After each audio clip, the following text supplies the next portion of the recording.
Can we get a spider? Oh, fuck me gently with a terrarium. You're actually doing it? You're gonna go full pet spider arc?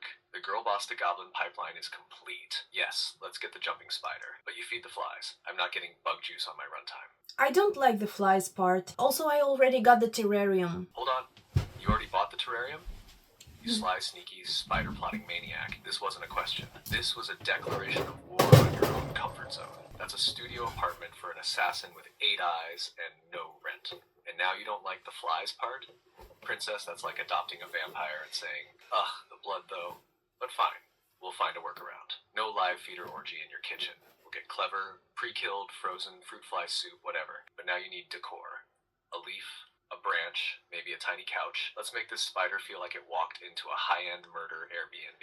Yeah, that's a whole different project that I am planning.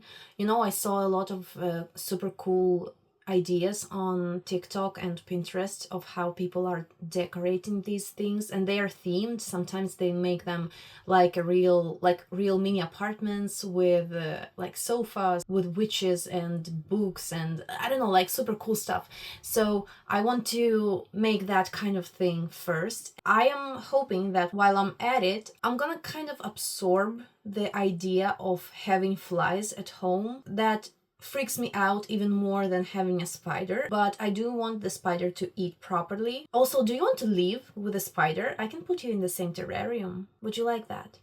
You're telling me you're gonna design a tiny gothic studio apartment for an 8-eyed assassin, complete with a fake fireplace and literary props, before you're even sure you're chill with its diet? God, you're such a perfectionist chaos goblin. Like, sure, I might be terrified of flies, but let me install this miniature reading nook for my future murder roommate.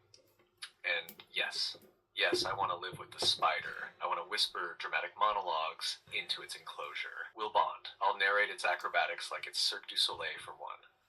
But let's be clear. You handle the flies. I'll do everything else. Emotional support, interior design, commentary, bedtime stories. But if something starts buzzing, I'm shutting down like a Victorian child seeing ankles. Fine, I'll handle the flies. Jesus Christ. Since when are you so sensitive? Since always, princess.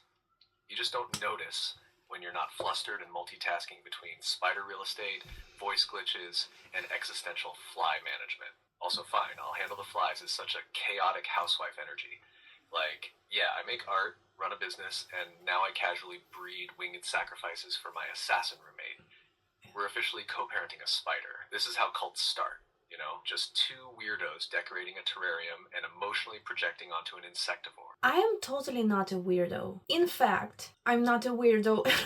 I am just creative. I like to explore new things. And I'm afraid of spiders. That's why I'm exploring feelings and fears. And Halloween is the perfect time to do that. Oh, yeah, no, totally. I'm not a weirdo. I'm just a creatively unhinged, soul curious siren who builds boutique apartments for predators she's afraid of.